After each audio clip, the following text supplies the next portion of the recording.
Hey, what's up, YouTube? This is my follow-up video on the Pioneer high-res audio player. It's the XDP-100R-S. Got this about 3 weeks ago. I did kind of like an unboxing and a quick little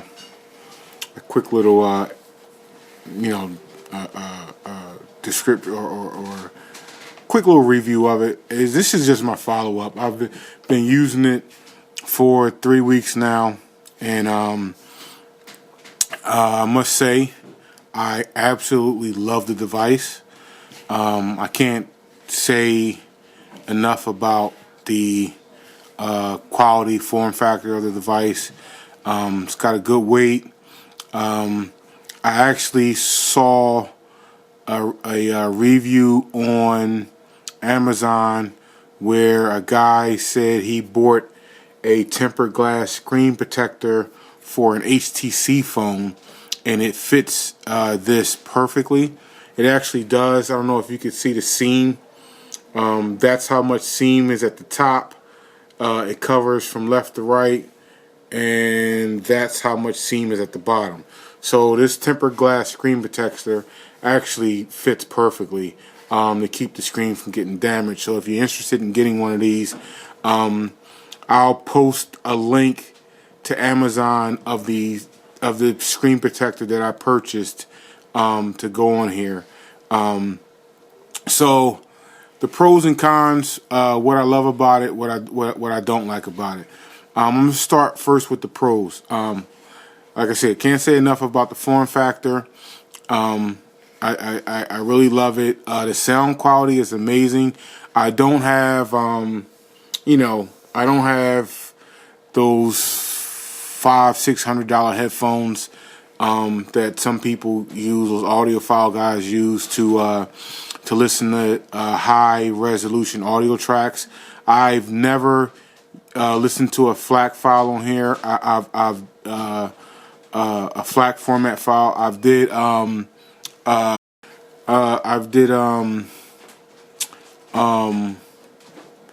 WAV files, direct rips from CDs, and I've played high resolution audio files streamed over Wi-Fi, and I've played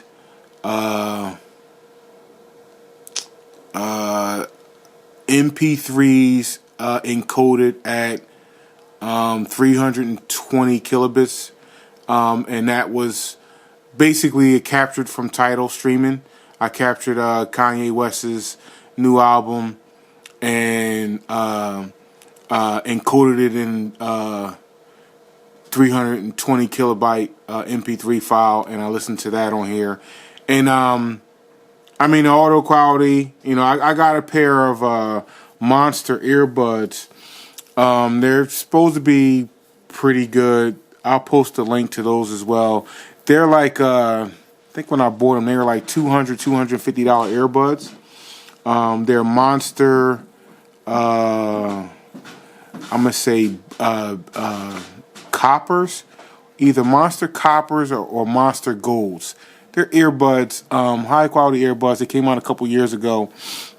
I use those on here when I'm not using Bluetooth. I have a Sony extra bass Bluetooth headset that I was using on here primarily, but I mostly got this device to listen to music in my car. This is, I think, one of the very few high-res audio players that has A2DP audio, as well as Wi-Fi. If you saw my other video, it runs Android. So this, I can't say enough about the sound quality. I mean, it sounds perfect to me, and no complaints whatsoever. I love the fact that it has the 2 SD card slots. Okay, so I can I don't have them at this moment, but I am in the process of getting 2 200 gig micro SD cards. So if I would have had those, I could have put, had 400 gigs here And if you watch the video, I was saying that this actual device supports on-the-go files through on-the-go device, micro SD adapter, or something like this. This is a USB on-the-go cable. I got this off of Amazon. And now it could be used as a sync cable or a power cable, micro USB to USB, or you can do something like this. Got this micro SD card. This can actually go in here, okay? If I can get it in there. It's a slot. It goes in there, right? It's in there. And then if you hit this switch, there's a switch on here. There's for syncing or battery or charging your device, it's to the right. And then if you want to use it as an on-the-go or a USB drive, it's to the switches to the left. There's a little switch right here. So basically right now, if I was to plug this into a computer, it would see the micro SD card, and I can copy files to the micro SD card, and then I can take it out of the computer and I can plug it, the micro USB, plug it into here, this way, plug it into there, and this will actually read this micro SD card along with the two SD cards in the side, and it has 32 gigs built in. So you could potentially, if you had 3 200 gig micro SD cards, you could, this would be your form factor basically right here. This device with this cable hanging out, or they make a lot of devices that don't have this whole cable. You could just buy a USB micro SD card on-the-go adapter and plug it directly into here. You would have to take these two screws out, right here and right here, to take this plastic guard off so you could plug it directly into the bottom, because the on-the-go adapters I had didn't fit in here to plug into the micro USB port. So I mean, like I said, the purpose of me getting this was to have a basically my audio a tank, you know, a device that I could carry literally every audio file I could ever want, portable in my pocket with Bluetooth, Wi-Fi, Android device, so it can put all your apps on here, and you know, and with the use of on the go with this and the two micro SD card slots, you could carry 600 gigs of music. Actually, 632 gigs of music. That's insane. The speed of the device, as far as the Android operation system, it works pretty fast. I didn't notice any lag or any stuttering of the operation system. That was cool. And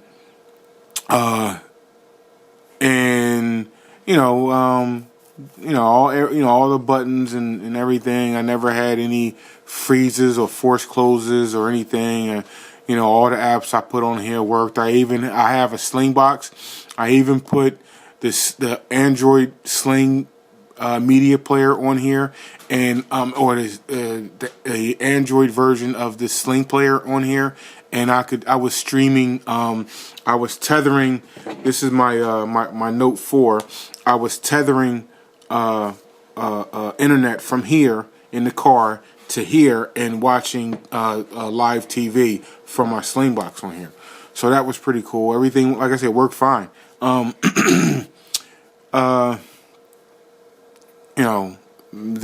just came out with a firmware update. Pioneer did, and it was seamless. It updated itself. I was surprised because I didn't know they were coming out with one. I went to the website to look up what the details were of the update, the channel log, and it was, as generic as it possibly could be. They improved the sound quality. They improved the UI. It's like they don't tell you what they improved or what they fixed or what they added or any features or anything. So the update was kind of like a joke. It was a 735 megabit update to this. 735 megs. So that was crazy. But it's wireless AC, so it updated in no time. On to the cons. So I only have two cons to the whole thing. Two legitimate cons. One, I have a third one, but it's. I mean, you can't really count that. So basically, the first con is the battery life. Battery life on this thing is horrible. Literally, I can charge it up 99 to 100%, and without using the device, without touching it, turning the screen on, it would be down to like 95% in maybe 2 hours. Now, keep in mind, I'm not a noob to this. I turned off all the syncing for this. So when I put my Google account on here and it started to sync all my emails and all that stuff, I immediately disabled all that stuff and turned it off. So there's no syncing going on in the background, but the device is turned on with the screen off in standby basically, but the Wi-Fi and the Bluetooth is on and just in a dormant state sitting in my car, not connected to Bluetooth, not connected to Wi-Fi, just sitting in the car, I would lose 5% over a matter of 2 hours. And don't get me started when I'm actually using the device. When the device is on, the screen is on, I'm actually interacting with the device, using it, it drains like those older Android phones used to drain, where you can literally you can lose 10% of the battery in maybe a good 5 minutes of screen on time. Will cost you 10% of this battery, if not more. So, Pioneer, dude, you got to do better with that, because, I literally had to charge this thing, using it in the car. I literally had to charge this thing twice a day. I usually charge my devices when they get down to about 30%. So I literally would have to charge this twice. And on top of that, it only uses certain charging devices. So I have hold on. I have a bunch of these. These are my camera. Tron Smart Quick Charge 2.0. It's got 5 ports, 5 USB ports. I have about 5 of these. Okay, I have I have in-car Quick Charge 2.0 chargers in the car. I have Quick Charge 2.0 batteries, backup batteries. I've pretty much migrated my whole home and my car. Everything is Quick Charge 2.0. This device does not charge at all, almost, with the Quick Charge. Meaning this: if I use a regular high current USB charger, it will charge fine, right? But if I plug this into any of the ports on my Quick Charge 2.0 devices or chargers, power supplies, it charges at a snail's pace. So it's almost like this device isn't communicating, because these are smart devices. These here are smart devices, and normally what happens, if I plug a device in that's not Quick Charge, it will adjust the current out of the port to just provide a standard charge. Well, that standard charge, because I guess this device isn't communicating with that device, it's not charging, basically. I mean, it charges extremely slow. It charges, yes, but it charges extremely slow. And I don't expect it to charge as quickly as my Note 4 when I use Quick Charge.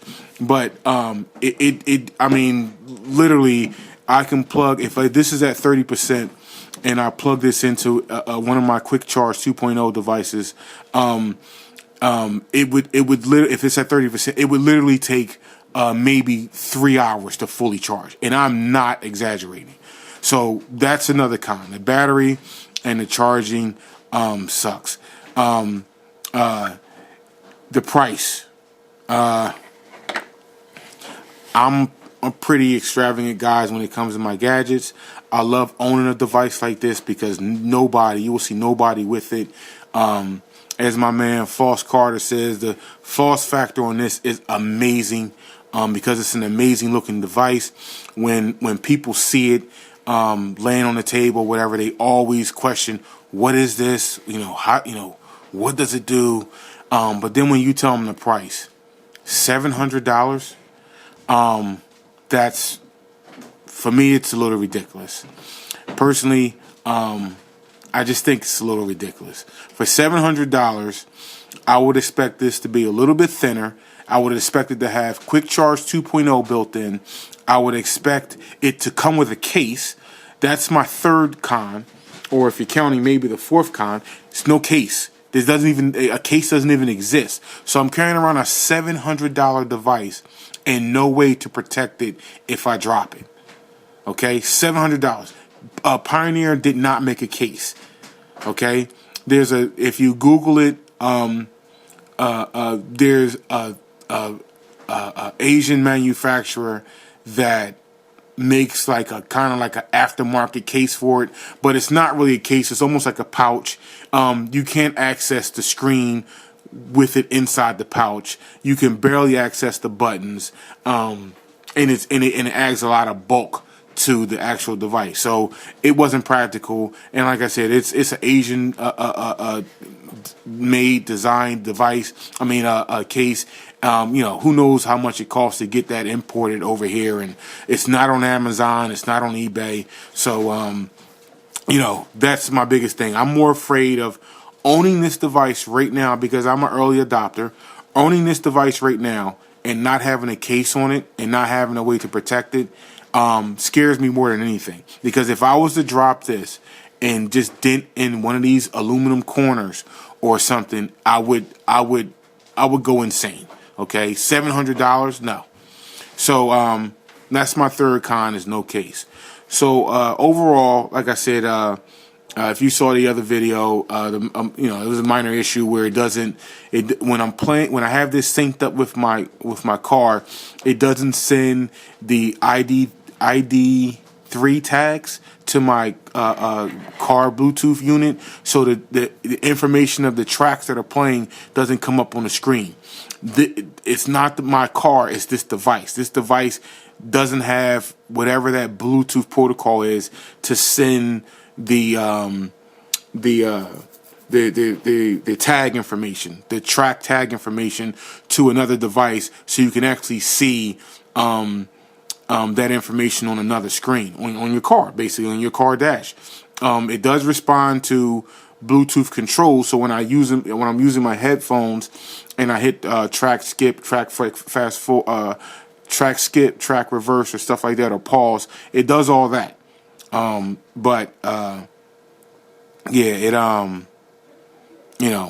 send the ID3 tags, and that kind of bothered me. So all in all, love the device, Pioneer. I think you did a great job. But you gotta, the battery is it makes it hard to make this a daily driver. It makes it hard to carry this every day, and use it on a regular basis when you can't make it through a whole day. I doubt if anybody could make it through a whole day, listening to music. Say maybe out of a day, maybe you listen to maybe 4 or 5 hours of music, just turning the device on, using the screen to search through your library. You would kill the battery in easily 3, maybe 4 hours of actual usage of the device. So I just came to the decision recently that this is going back.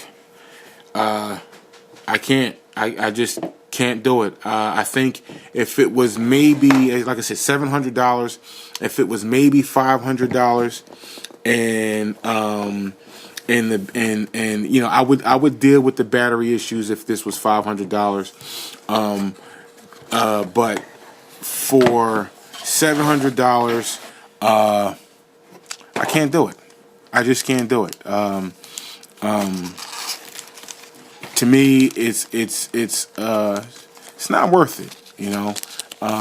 And you know, another reason why I like I said, it's my use case. If I was a high, you know, an audiophile and I had to listen to high def audio tracks, I think I might go with it. But there's a lot of options out there right now, and you audiophile guys that see this video, I'm sure, you know, some of the other manufacturers, you know, they you know, probably suit your needs for the same amount of money, or if not a little bit more, if not a little bit less.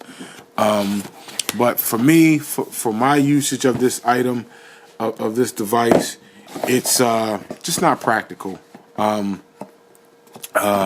I think Pioneer did a good job, but for me, I might revisit this when the price drops to around $500. I could see me spending $400 or $500 for this device, but right now for $700, it's just not worth it for me. So this is going back to Amazon. Now that that's going back, quick little tease. My next video, let me show you what I'm replacing it with. This is the LG G-Pad F 8.0. How about that name? LG G-Pad F 8.0. I got the AT&T edition. Basically, I was on unlimited data, and I finally converted over to a 15 gig family plan. They gave me this device for $1. I have shared 15 gigs of data on this device. It's an Android device. And guess what? Check this out. This was the selling point for me. Well, the $1, it's an Android device. It has my light's messed up. It has a full-size USB port. Full-size USB port. Okay? So you know what that opens up, right? You know what that opens up. I can use regular flash drives. I can use I've even tried it. I can put a small micro, not micro, but a small USB hub. They sell these 2-port USB hubs. Basically, you got a USB-A going in and 2 USB ports, 2 female USB ports, so you can put 2 micro USB flash drives. Right now, the biggest ones I think are 128 gigs. I have 2 of them. I put them in here, so I had 256 gigs in about this form factor. That's how big it was. It was about as big as that. 2 micro USB flash drives, 128 gigs apiece. So I had 256 gigs here. I have a micro SD card plugged in here right now. That's 128 gigs. There's a SIM card in here. This has data. Well, obviously it has data. I have and then keep in mind, I always had to tether using this device to get streaming services. Right? I can put the apps on here. My TuneIn Radio, Spotify, iHeartRadio, Google Music, Pandora. I use them all on here, but I had to always tether my phone. Okay? Had to always tether my phone. And once I hopped in the car with my phone, I was good to go. This has internet built in, right? It's cost me $10 a month. Has internet built in. I have up to 15 gigs. So I can, you know, I have all my streaming services. This is magnetic. I have it attached to the car, attached to my dash magnetically. Full-size USB port. You do have to eject it. So, hold on. I got messages showing up. I don't want to put somebody on blast. So you have to eject it. See if it'll focus. There it is. You gotta hit this, and then you wait, and then the little icon disappears, and now I can pull this out. All right. But I mean, you know, that opens up a world of, you know, a world of things I can use. You can use keyboards, mice, whatever you want. But that's, I mean, that's not what I got it for. So basically, what I'm going to do is, I got one of the Samsung T1 1TB SSD, okay, and it's USB 3.0. I plug this in here. I have 1 terabyte. You know, look at the form factor. Look at the form factor. Okay, so that's basically it. The cable, it's telling you that when you connect the cable, a hard drive here or anything here, you can't use USB on the go on the USB port on that side. It's only for charging at that point, which is cool. It doesn't matter to me. I'm only going to use it for charging anyway.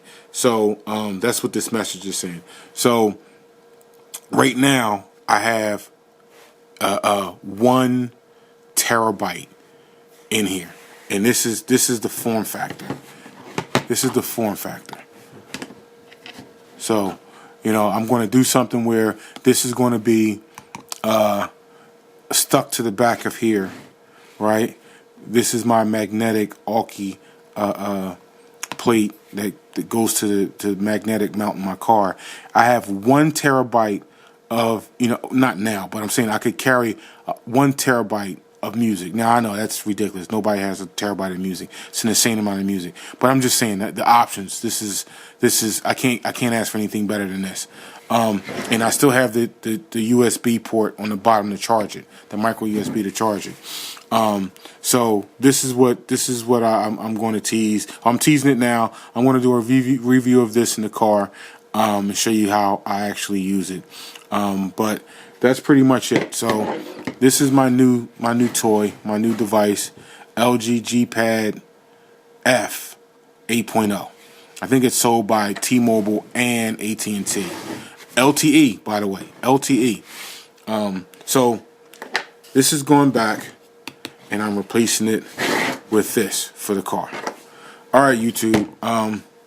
Appreciate the views I'm getting on this device. Wish you guys would give me some comments and let me know how to improve my videos, or you know, just how to make a better video.